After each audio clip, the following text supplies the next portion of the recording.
Assalamualaikum warahmatullahi wabarakatuh. Salam sejahtera kepada semua murid-murid kami di tempat MK Bandar Tersebut. Pada hari ini saya akan mengajar tajuk pertempatan tiga tempat. Okey murid-murid, sebelum saya mengajar dengan lebih lanjut, bab pertempatan ini adalah bab 14 tingkatan 4. Sebelum itu, kita akan melihat apakah objektifnya. Objektif yang pertama ialah jenis-jenis pertempatan. Objektif yang kedua ialah hierarki pertempatan. Objektif yang ketiga, pola pertempatan. Pertempatan di Malaysia dibahagikan kepada dua jenis, iaitu pertempatan luar bandar. Okey, pertempatan luar bandar dilihat dari segi jumlah penduduknya kurang daripada 20,000 orang. Padatannya adalah rendah, manakala ekonominya berasaskan pertanian, hubungan sosial yang rapat, kemudahan asas dan kemudahan sosial yang minimum.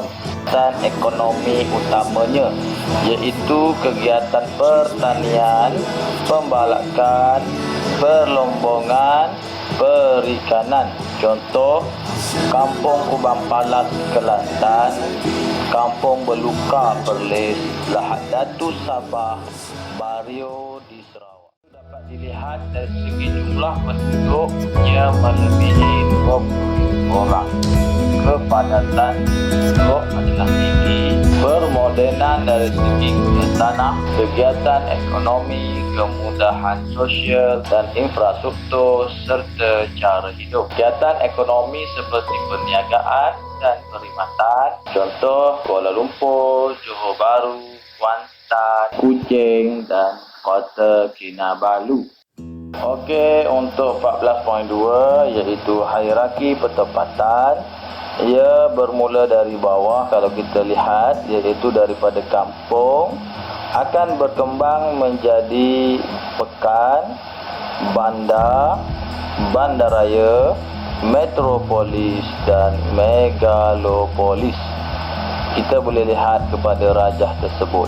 Okey, kalau kita melihat hierarki pertempatan, iaitu berdasarkan jumlah populasi penduduk. Contoh, kampung ialah antara 100 hingga 999 orang. Contoh kawasan Felda Sahabat Sabah. Manakala pekan antara 1000 hingga 19,999. Contoh Tenom Sabah Tanjung Sedeli Johor. Manakala bandar antara penduduk 20,000 hingga 99,990 orang. Contoh Kota Baru, Taiping, Hanoi, Vietnam. Manakala bandaraya bermula 100,000 hingga 999,999.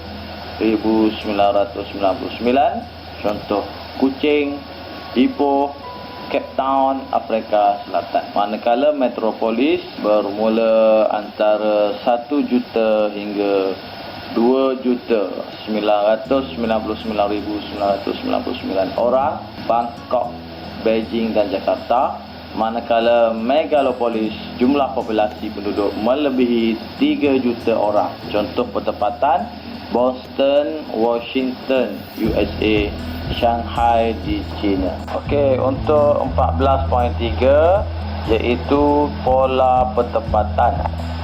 Pola-pola pertempatan yang terdapat di Malaysia terbahagi kepada 4, iaitu pola berpusat, pola berjajar, pola berkelompok dan pola berselera. Okey, untuk 14.3 iaitu pola pertempatan. Pola pertempatan yang pertama iaitu pola berpusat.